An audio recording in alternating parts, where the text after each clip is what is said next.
Pemirsa selamat malam, Anda menyaksikan Prime Talk Tajam Mendalam bersama saya Rory Asyari. Pemirsa, penangkapan teroris yang bernama Abu Hamzah di Sibolga, Sumatera Utara Selasa lalu menguak tren baru dalam terorisme, yakni pelibatan keluarga. Saat polisi mengembangkan kasus dan hendak menangkap istri serta anak Abu Hamzah di rumahnya, istri dari Abu Hamzah ini meledakkan dirinya sendiri. Kemudian istri dan juga anak Abu Hamzah tewas seketika. Kasus pelibatan keluarga, utamanya melibatkan istri atau perempuan ini bukan pertama kalinya terjadi. Nah, kejadian di Sibolga bukan yang pertama. Kita kalau ingat tahun 2002 yang lalu adalah kejadian bom Bali 1 di mana satu keluarga pada waktu itu kakak beradik Amrozi, Ali Gufron, dan juga Ali Imron melakukan aksi yang menewaskan ratusan orang ini. Kemudian beberapa tahun berselang, ada juga serangan teroris di Surabaya dan juga Sidoarjo yang melibatkan 3 keluarga. Bisa dibayangkan di dalam waktu 24 jam terdapat 5 kejadian bom pada waktu itu. Bahkan pengeboman 3 gereja dilakukan oleh satu keluarga, yakni ayah, ibu, dan 4 orang anak. Rentetan aksi teror di Surabaya dan Sidoarjo ini pemirsa menewaskan 7 anak teroris yang dilibatkan oleh keluarga mereka dalam aksi ini. Ini seolah menunjukkan tren terorisme, yakni mereka tidak hanya bergerak sendiri atau lone wolf, mereka kini berkolaborasi antara jaringan lama dengan jaringan baru, bahkan saat ini melibatkan keluarga. Nah, pelibatan keluarga dalam aksi terorisme tidak bisa lepas dari peran ibu atau peran istri. Menurut Direktur Deradikalisasi BNPT, Irfan Idris, pelibatan perempuan lebih besar pengaruhnya bagi sisi emosional aksi terorisme tersebut. Nah, sekali ibu atau istri terlibat, dia bisa melibatkan semua anggota keluarganya. Ini ada sejumlah perempuan yang ada di garda depan aksi terorisme pemirsa 4 tahun terakhir setidaknya. Di tahun 2016 ada Dian Yulianovi ini merencanakan bom bunuh diri di Istana Negara. 2016 pula Ika Puspitasari merencanakan bom bunuh diri di Bali. Kemudian Jumiatun Muslim, istri Santoso, pimpinan Mujahidin Indonesia Timur. Nah, di tahun 2018, 2 perempuan diamankan diduga akan melakukan aksi penusukan di Mako Brimob Depok. Tahun 2018 pula, Puji Kuswati, ini serangan teroris di gereja di Surabaya yang kami jelaskan tadi. Sementara di tahun 2019 yang baru saja kejadian Selasa kemarin adalah ini istri AH yang kemudian melakukan bom bunuh diri ketika polisi hendak mengamankannya di rumah AH. Wahid Foundation pemirsa menemukan fakta menarik terkait dengan peran perempuan dalam jaringan radikalisme. Direktur Wahid Foundation Yeni Wahid mengatakan setidaknya ada 4 perempuan dalam setiap aksi terorisme. Yang pertama adalah perekrut orang atau pengantin, kemudian pengumpul dana, pengatur logistik bisa untuk sewa mobil, sewa motor, atau beli kebutuhan yang lain, dan juga eksekutor. Ini adalah tren yang kita lihat dalam 4 tahun, 5 tahun terakhir ini di mana perempuan pun juga menjadi eksekutor. Pakar terorisme Sidney Jones mengatakan bahwa penelitiannya telah mengidentifikasi sekitar 40 perempuan Indonesia dan 100 anak di bawah 15 tahun berada di Suriah saat ini. Sebagian merasa terjebak oleh ajakan untuk berjihad, sebagian lain memang berkesadaran penuh atau berniat penuh untuk menjadi bagian dari ISIS. Sementara di tahun 2016 lalu, peneliti dari Lembaga Kajian Agama dan Gender Musdah Mulia menyebut setidaknya ada 120 perempuan yang siap menjadi pelaku bom bunuh diri. Kemudian pertanyaannya, kenapa sekarang istri dan juga perempuan mulai dilibatkan dan juga mulai terlibat dalam aksi terorisme? Apa motifnya? Kita akan berbincang dengan sejumlah narasumber yang sudah hadir di studio. Yang pertama adalah Direktur Deradikalisasi Badan Nasional Penanggulangan Terorisme BNPT, Pak Irfan Idris. Pak Irfan, selamat malam, Pak. Selamat malam. Ada juga pengamat terorisme Ridwan Habib. Mas Ridwan, selamat malam, Mas. Selamat malam, Mas Rory. Ada juga psikolog Cassandra Putranto dari Asosiasi Psikologi Forensik yang dilibatkan dalam pemeriksaan dan juga pendampingan tersangka terorisme. Mbak Cassandra, terima kasih telah bergabung bersama kami. Saya akan menyapa kemudian dari luar studio ada Karopen Mas Mabes Polri, Brigjen Pol Dedi Prasetyo. Pak Dedi, selamat malam. Selamat malam, Mas. Dan juga tetangga AH atau Abu Hamzah yang rumahnya kebetulan juga rusak akibat ledakan bom bunuh diri dari istri AH. Ada Bu Susilawati yang bergabung bersama kami dari Sibolga melalui sambungan Skype. Bu Susi, selamat malam, Bu. Assalamualaikum. Assalamualaikum, selamat malam, Pak. Ya, Bu Susi, bisa dijelaskan ke kami ketika bom itu meledak, Ibu sedang apa, Bu? Saya memang sedang berada di luar, cuman anak-anak saya ada di rumah waktu kejadian. Ibu sedang di luar, anak-anak di rumah. Anak-anak terluka tidak? Kabarnya rumah ibu juga rusak parah begitu. Anak saya yang paling besar bernama Rahman Ali terluka. Hmm. Seberapa parah kerusakan rumah ibu, Bu? Parah lah Pak, nggak bisa ditempati lagi. Hancur total, rusak. Berat lah Hancur rusak. total. Kira-kira jarak rumah ibu dengan rumah Abu Hamzah dan juga istrinya kira-kira berapa meter, Bu? 10 meter. Dekat sekali ya. Ibu, saya dengar bahwa Anda cukup dekat begitu dengan istri Abu Hamzah. Bisa diceritakan seperti apa sih karakter dan juga sikap dari istri Abu Hamzah selama ini? Lembut, lembut dengan kami ramah.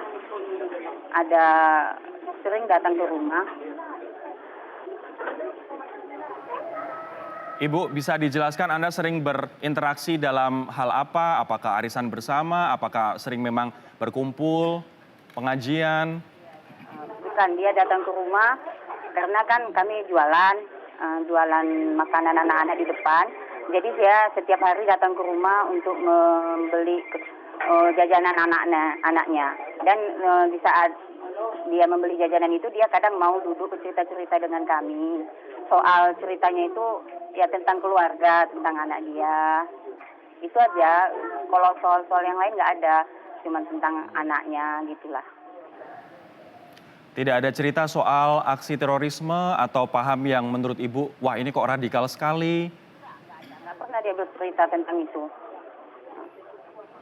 Tidak pernah bercerita ya, Bu? Ya, cuman kami sering memperhatikan dia keluar malam. Sering dengan suaminya dan anaknya, dia hampir setiap malam pergi keluar. Cuman kami nggak pernah tanya dengan keperluannya itu keluar apa. Kadang-kadang memang ada juga dia lama, ada mau sampai 3 hari nggak balik ke rumah. Kami tanya, kemana Mak Abu, kok nggak nampak-nampak? Dia bilang, ke tempat saudara, dia bilang gitu. Ibu sebelumnya ada kecurigaan tidak atau menyangka tidak bahwa Abu Hamzah dan juga istri yang cukup dekat dengan Anda ternyata adalah pelaku terorisme? Tidak sama sekali. Tidak menyangka. Bagaimana Anda kemudian mengenal sosok dari istri Abu Hamzah ini, Bu, secara pribadi? Secara pribadi orangnya ramah, lembut, tidak menunjukkan sedikit pun. Makanya kami pun sangat kaget lah. Tidak ada menunjukkan apapun. Kalau dia itu bicara-bicara soal tentang paham-paham pun, paham radikal atau paham teroris itu dia nggak pernah cerita sama sekali. Dia hanya sekedar bercerita soal keluarganya, anaknya, hanya itu. Artinya tidak ada kecurigaan sama sekali ya? Rumah untuk keperluan yang kami tidak pernah tahu, dan dia juga kalau ditanya jawabnya pergi ke tempat keluarga, gitu aja. Baik, Ibu boleh dijelaskan kondisi rumah Ibu tadi mengatakan hancur, seberapa parah Bu? Kalau bisa digambarkan untuk kami biar tahu. Iya, atapnya itu habis, hancur, temboknya pun rubuh, kaca-kaca pada pecah, barang-barang pada berantakan semua. Lemari-lemari pun berhamburan, pakaian-pakaian di dalam lemari itu pada berhamburan semua. Apakah sudah ada? Silakan Bu. Kami pun kalau masuk ke dalam itu, kalau sampai ke dapur nggak bisa karena barang-barang itu pada berserakan semua. Jadi hancur total semua, barang-barang pada berantakan, nggak bisa kami masuk langsung ke dalam itu, cuman di depan aja. Karena seng pada rubuh. Seng pun jatuh ke ini dalam rumah. Begitu Pak. Kondisi anak yang terluka saat ini seperti apa Bu? Yang satu anak saya kakinya udah kami obati. Yang satu lagi menantu saya shock dia pun sempat pingsan dan kami rawat dalam 2 hari ini, baru tadi dia bisa keluar rumah. Baik. Ibu Susi, apakah sudah ada komunikasi dengan pemerintah setempat terkait mungkin bantuan pasca rumah Ibu hancur begini? Udah Pak, udah. Sudah, dan pemerintah berkomitmen akan membantu untuk perbaikan rumah Bu? Iya, cuman tinggal lagi kami sekarang Pak kan gini, rumah kami kan hancur, total hancur, jadi kami mengharapkanlah bantuan itu bagaimana sesegera mungkin karena kami juga nggak tahu mau tinggal di mana, rumah nggak bisa ditempati lagi. Kami harap juga bantuan, bukan hanya bantuan pemerintah setempat, kami juga mengharapkan bantuan dari pemerintah pusat dan Badan Penanggulangan Bencana supaya segeralah kondisi ini dinormalkan sehingga kami bisa kembali ke rumah dan tinggal di rumah kami dengan layak. Itulah yang kami harapkan juga teman-teman dan tetangga di sekitar kami, Pak. Baik, terakhir pertanyaan saya Bu Susi, kemudian tetangga-tetangga yang lain setelah kejadian ini apa yang ada di benak Ibu dan juga mereka? Ya kami nggak yakin, nggak percaya gitu lah, masih seakan seperti mimpi lah. Nggak ada tahu kami ini kok bisa sanggup dia melakukan hal seperti ini. Itulah yang ada di benak kami sekarang. Melihat keseharian dia, melihat kelembutan dia kepada anaknya, kami nggak menyangka ini sanggup dia lakukan. Itulah yang kami rasakan setelah kejadian ini terjadi. Anaknya berumur berapa, Bu? 3 tahun. 3 tahun. Iya. Dan ikut tewas bersama sang ibu? Iya, betul, Pak. Betul. Baik.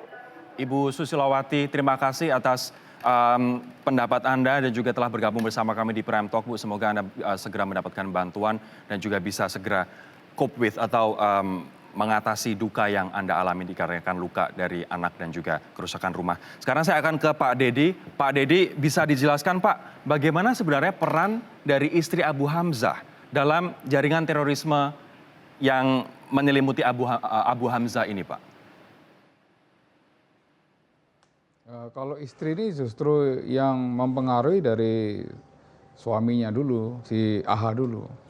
AH yang pertama kali istilahnya mengajari istrinya. Kemudian istrinya terpapar. Justru setelah istrinya terpapar, istrinya ini justru sangat militan. Ya, jadi AH sendiri mengakui dalam keterangannya dan pada saat negosiasi pun menyampaikan ya bahwa istri saya belum tentu bisa mengikuti kata-kata saya. Ya, karena dia jauh lebih militan, jauh lebih keras dibanding pemahaman yang selama ini sudah dipelajari dan diikuti oleh AH sendiri. Pak Dedi, siapa yang meradikalisasi sang istri, Pak? Suaminya. Suaminya selama kurang lebih 6 tahun ini berkecimpung dan belajar serta terpapar paham ISIS tersebut. Itu sudah kita monitor terus. Termasuk hubungannya suaminya ini dengan pelaku teroris yang sudah ditangkap terlebih dahulu pada hari Sabtu yang lalu di Bandar Lampung atas nama P alias R tersebut. Ini artinya yang meradikalisasi itu sang suami kepada istri, tapi yang lebih radikal, lebih militan, justru malah istrinya. Betul seperti itu. Jadi sikap dan sifat setianya dan militansinya itu melebihi suaminya, bahkan seperti itu.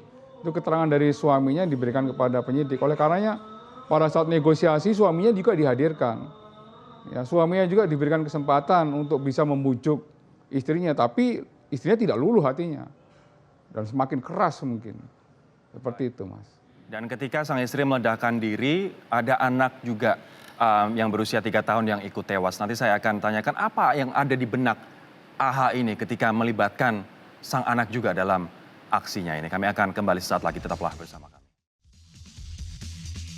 Saya akan kembali menyapa Pak Dedi. Pak Dedi, apa yang ada di benak AH, Abu Hamzah ini ketika istrinya lebih radikal dari dia dan ternyata mereka juga melibatkan anak mereka yang baru berusia 3 tahun, Pak?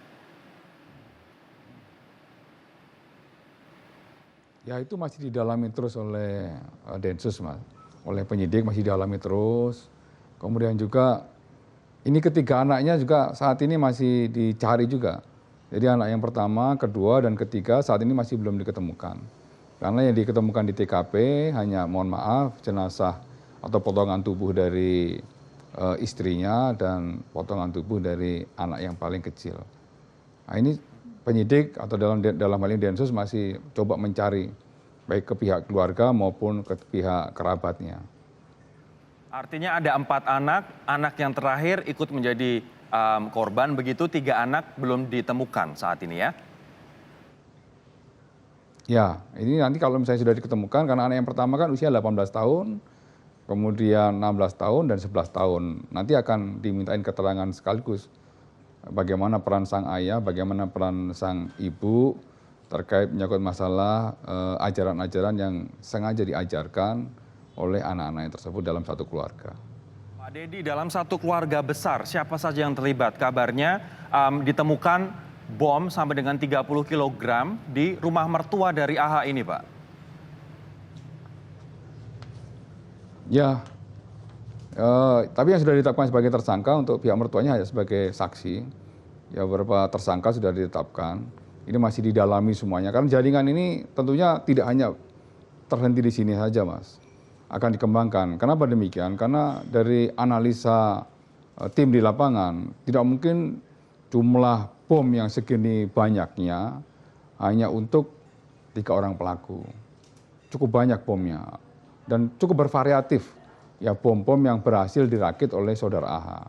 Memang AH memiliki kemampuan untuk merakit bom dengan berbagai varian. Nah, ini terus didalami terus. Ya, saat ini yang bersangkutan masih terus dalam proses pemeriksaan dari Satgas.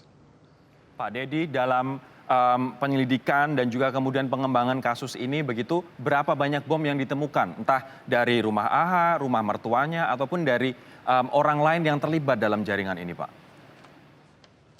Ya, baik, saya sampaikan dari tempatnya AH, ini kurang lebih ada sekitar 15 bom dari berbagai macam jenis dan tipe.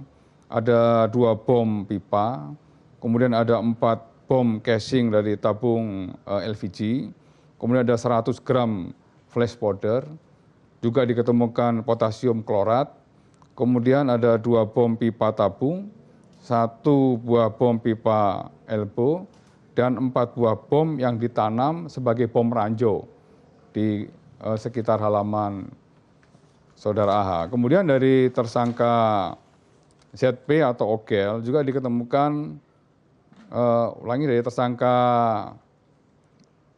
Ogel ada beberapa bom juga diketemukan.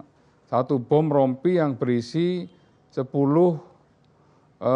bom pipa elbow. Kemudian ada juga 1 kardus berisi atau diduga bahan peledak. Ini saat ini sedang dicek dan diperiksa oleh laboratorium forensik. Jadi seluruh bom dan bahan-bahan peledak yang disita ini jumlahnya 300 kg ya bahan peledak. Ini jumlah ini cukup besar ya selama dari Densus ini melakukan operasi penegakan hukum terhadap beberapa kelompok jaringan terorisme yang ada di Indonesia.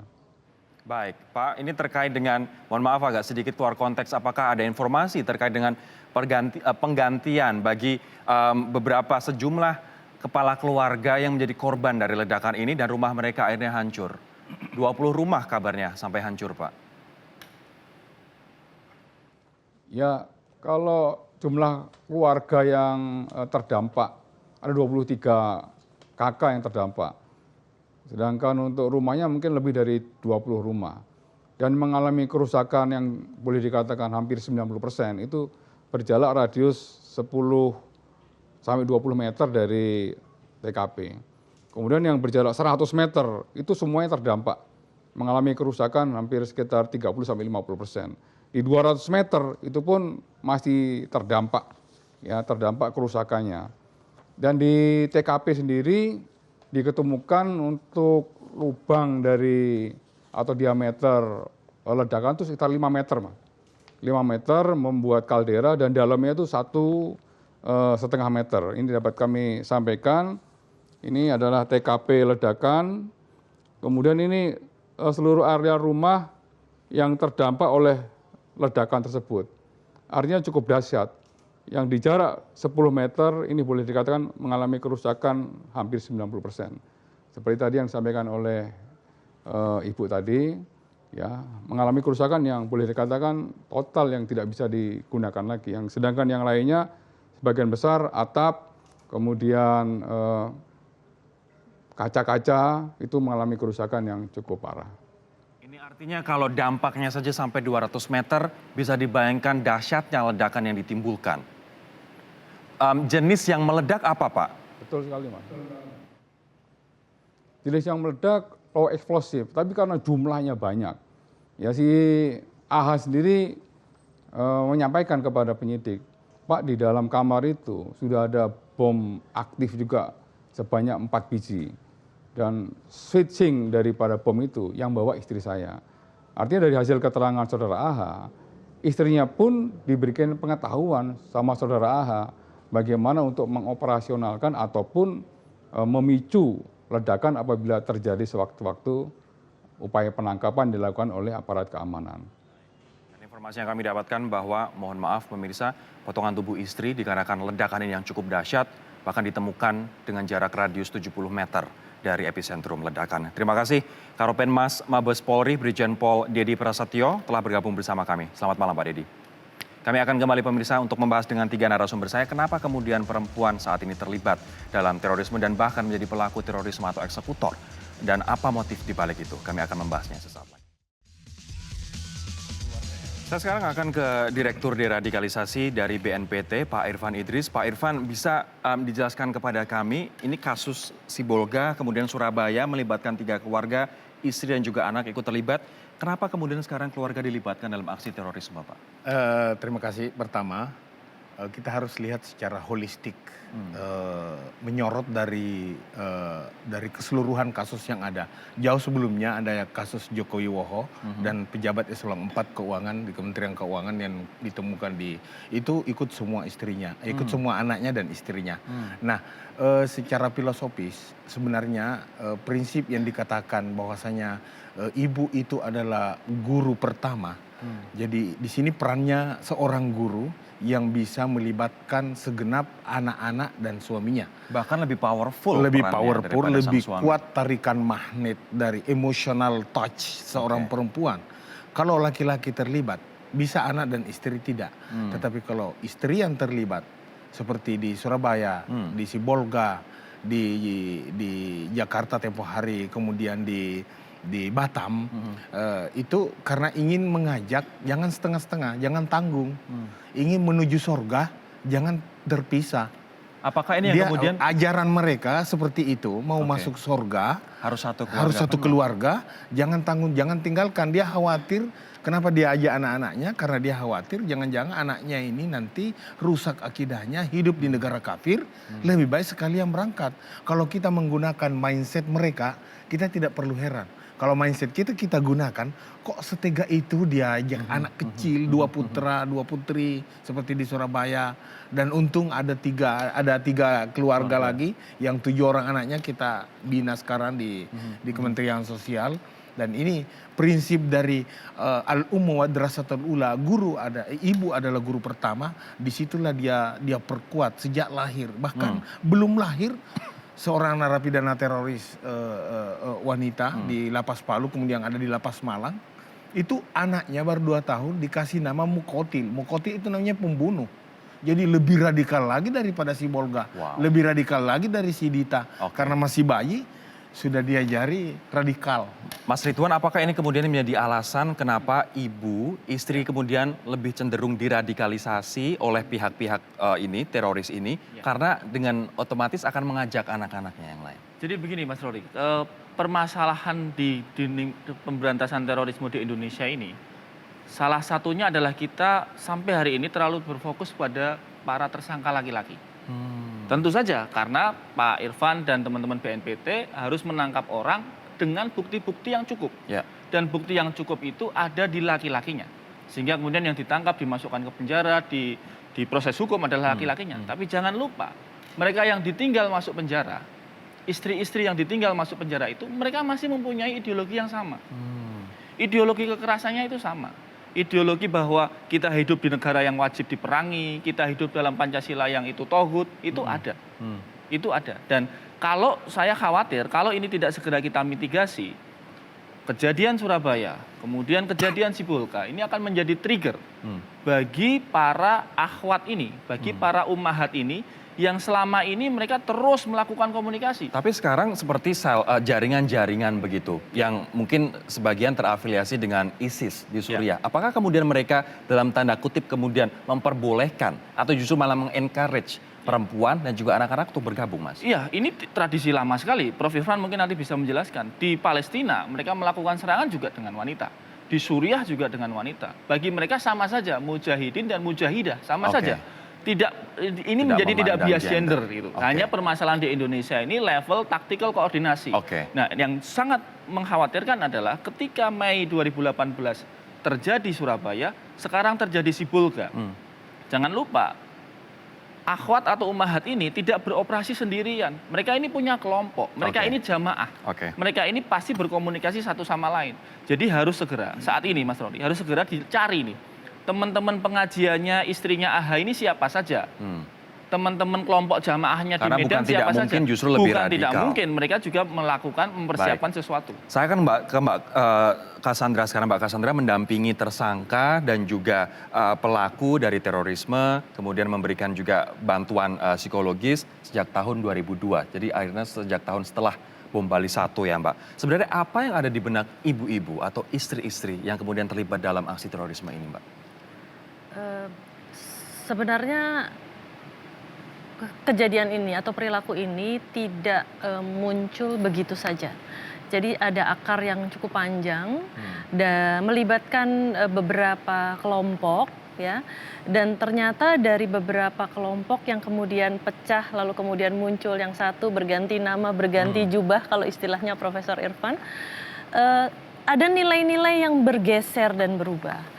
Jadi kalau kelompok-kelompok yang dulu, terutama bom Bali misalnya, itu kan memang adalah kelompok Jamaah Islamiyah. Yeah. Ada perbedaan bahwa kebanyakan justru laki-laki, belum melibatkan perempuan. Lalu kemudian yang sekarang ini justru ada pengaruh dari ISIS. Kalau yang dulu Jamaah Islamiyah lebih banyak dipengaruhi oleh Al-Qaeda. Yeah. Nah, tapi yang sekarang ada pengaruh dari ISIS. Di mana dari ISIS sendiri memang sudah mulai melibatkan anak dan perempuan. Itu salah satu dari perkembangan atau metamorfosis dari kasus ini sendiri ya, kasus terorisme di Indonesia dan di seluruh dunia. Jadi karena ini kan ISIS kemudian memperbolehkan atau mengencourage perempuan, akhirnya yang Betul. terradikalisasi juga bersikap seperti itu. betul. Nah, persoalannya adalah ketika prinsip-prinsip ini kemudian diajarkan kepada banyak orang. Dari sekian banyak yang kami periksa dari Asosiasi Psikologi Forensik, itu memang ada pergeseran ya, mulai dari yang dulu apakah itu Jamaah Islamiyah, kemudian Mujahidin Indonesia Barat, Mujahidin Indonesia Timur, kemudian juga JAT, JAD dan lain sebagainya. Itu ada pergeseran, ada perubahan. Yang jelas ketika prinsip-prinsip itu menjadi lebih radikal, kemudian melibatkan perempuan, ini hanya salah satu loh ya. Oke. Sebenarnya masih ada satu lagi yang ingin saya sampaikan adalah bahwa ternyata mereka menggunakan banyak terobosan. Yang terakhir ini adalah kemudian melibatkan IT. Melibatkan teknologi informasi. Jadi Untuk apa itu?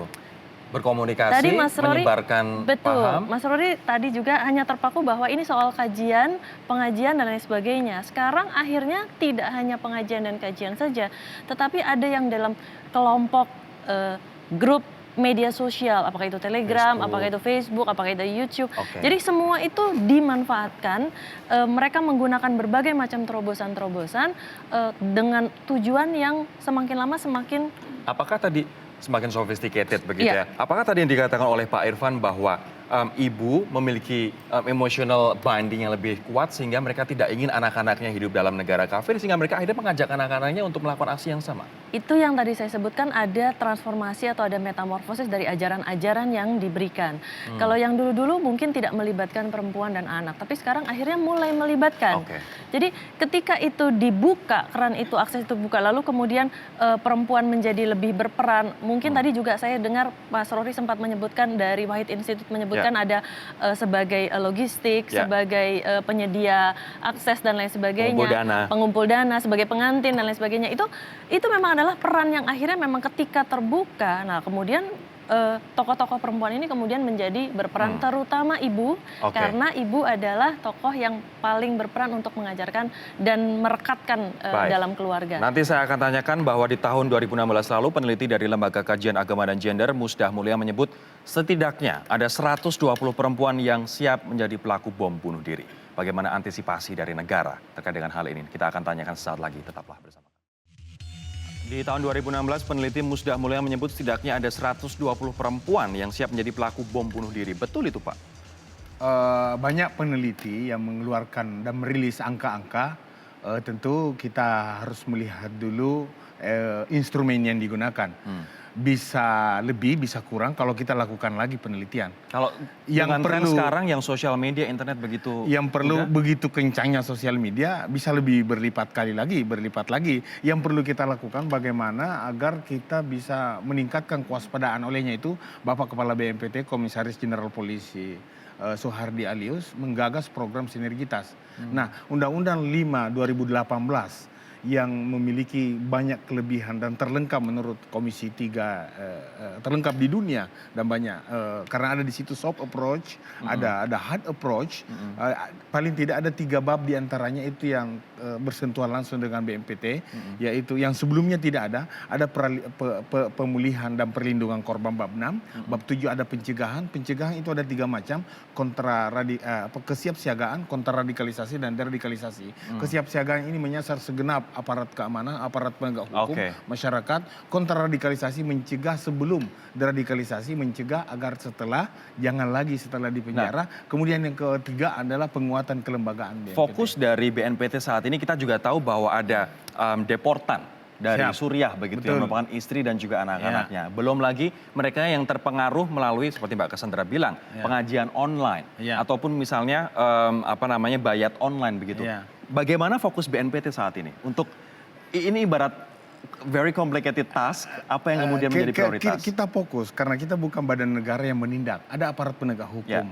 Berdasarkan Perpres 46 2010 diganti menjadi Perpres 12 2012, kemudian diperkuat dan diperbarui Undang-Undang 15 2003 tentang Undang-Undang Nomor 5 2018 itu tadi bagaimana mengedepankan upaya cegah, mengordinasikan penanggulangan terorisme dalam hal merumuskan strategi kebijakan dalam program pencegahan dari 3 aspek ini, yaitu kesiapsiagaan, kontraradikalisasi dan deradikalisasi. Kalau Mas Ridwan melihat bagaimana agar fakta bahwa saat ini ya seperti ISIS, kemudian jaringan-jaringan yang terafiliasi dengan dia, kemudian merekrut perempuan, merekrut istri dan juga ibu sehingga melibatkan satu keluarga, antisipasinya seperti apa, Mas? Ya, pencegahan yang utama tentu tidak hanya bisa mengandalkan aparat negara, Mas Rory ya.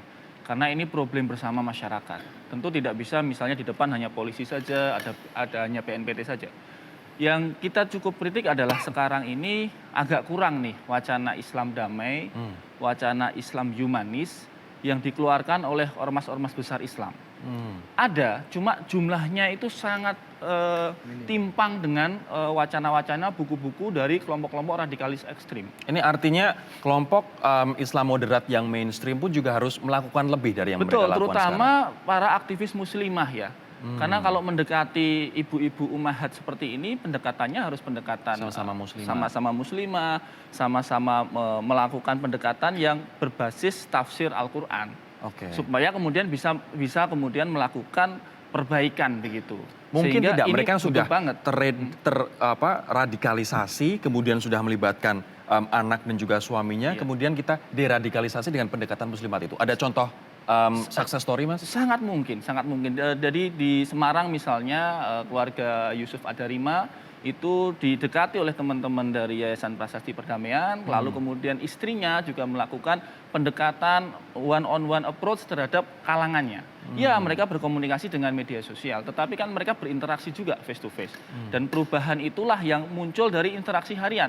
Kalau kita tidak bisa melakukan interaksi harian dengan mereka, tidak bisa menyapa mereka, ya tidak mungkin mereka berubah.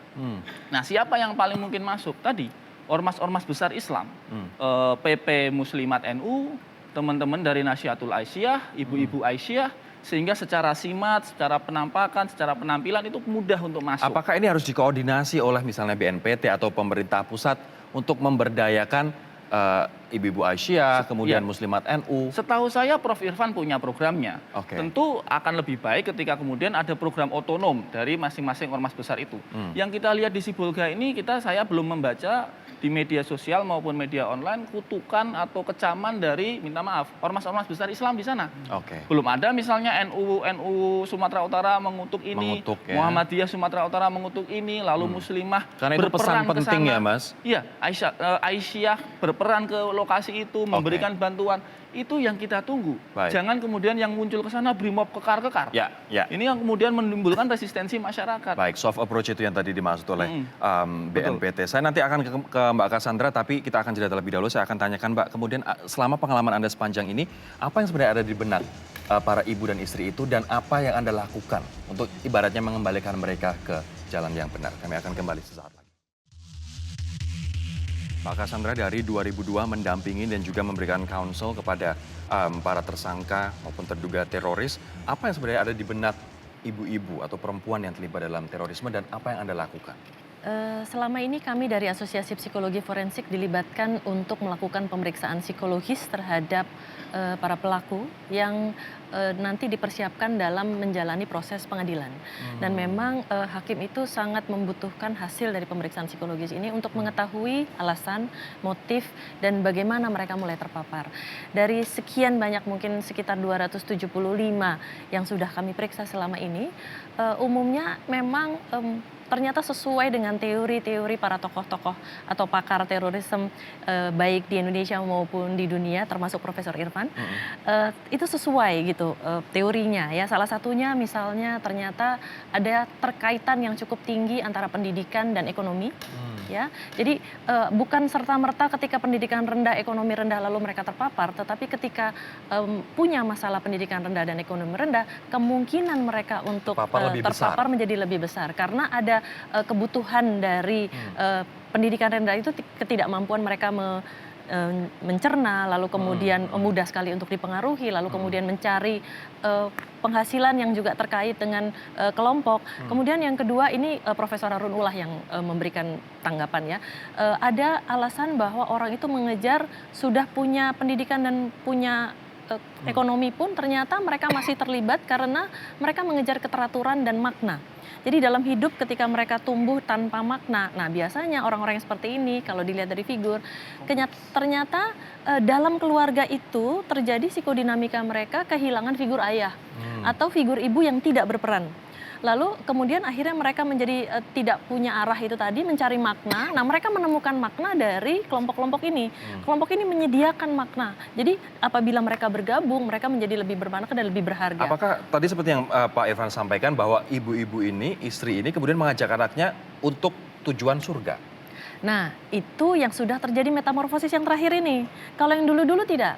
Kalau yang tadi belum, yang dulu belum. Tapi ketika sudah ada metamorfosis ini, para ibu menjadi lebih militan untuk kemudian mulai melibatkan anak-anaknya. Okay. Nah, yang terakhir dari Profesor Harun Ulah itu adalah menyebutkan mereka mencari kekuasaan, dan ketika kelompok ini kemudian menyatakan ada misi-misi untuk menguasai dunia, menguasai sebuah negara, menguasai sebuah wilayah, bahwa seluruhnya harus menjalankan paham-paham yang sama. Nah, kemudian dari sinilah muncul kondisi-kondisi psikologis yang khas, di mana ternyata sangat erat kaitannya dengan bagaimana profil psikologis seseorang terbentuk atau karakter kepribadian seseorang terbentuk.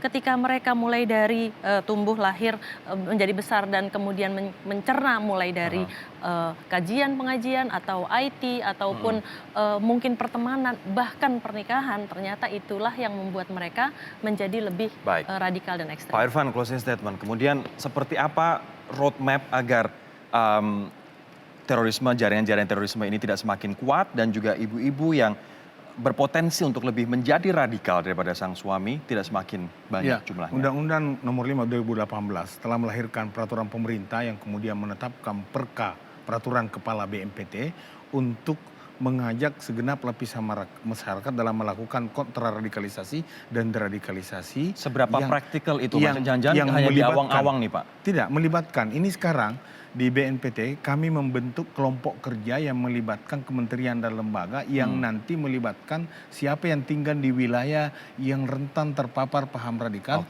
atau mantan teroris dan keluarga yang berada di wilayah situ. Dilibatkan itu ayo RT, ayo penghulu, ayo Kemsos, ayo Babinsa Babinkan Timas. Ini musuh kemanusiaan, musuh lintas negara, musuh kejahatan luar biasa. Artinya segalanya harus kita hadapi dengan luar biasa. Baik, Mas Ridwan, terakhir Mas. pertanyaan yang sama. Ya saya kira kalau saya taktikal aja sih Mas Rory. Ini kan waktunya 33 hari menjelang Pilpres.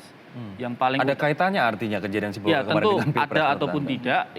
Ini waktunya kalau dalam teori keamanan ini siaga merah nih. Ya. Nah jadi jangan sampai menurut saya jangan sampai dalam proses itu kasus Sibolga ini gagal dicegah. Artinya pengembangannya kemudian tidak maksimal. Kami khawatir ada metode yang kami sering diskusikan dengan Prof. Irfan adalah retaliasi. Ketika balas dendam. satu kelompok kemudian melihat ada wanita itu sudah meledakkan diri, kelompok yang lain balas dendam, retaliasi. Nah ini yang prioritas utama pertama. Nah baru setelah itu taktikal berikutnya adalah tadi pencegahan komprehensif, melibatkan ormas, melibatkan Mbak Cassandra psikolog, Dan melibatkan masyarakat. dan melibatkan masyarakat. Tentunya dari kampus juga kami sering terlibat juga untuk diundang. Dan juga ormas-ormas terutama muslimat baik itu dari Yes. ormas besar NU Betul, ataupun betul. Muhammadiyah. Terutama itu ya, terutama Oke. itu. Baik, teman-teman terima kasih. Kita harapkan aksi serempak ini bisa membuahkan hasil dan juga semakin menekan terorisme di Indonesia. Sekali lagi terima kasih pemirsa, demikianlah Prime Talk untuk kali ini. Saya Rory Asyari undur diri, semoga bermanfaat perbincangan kami malam hari ini. Sampai jumpa. Metro TV, knowledge to elevate.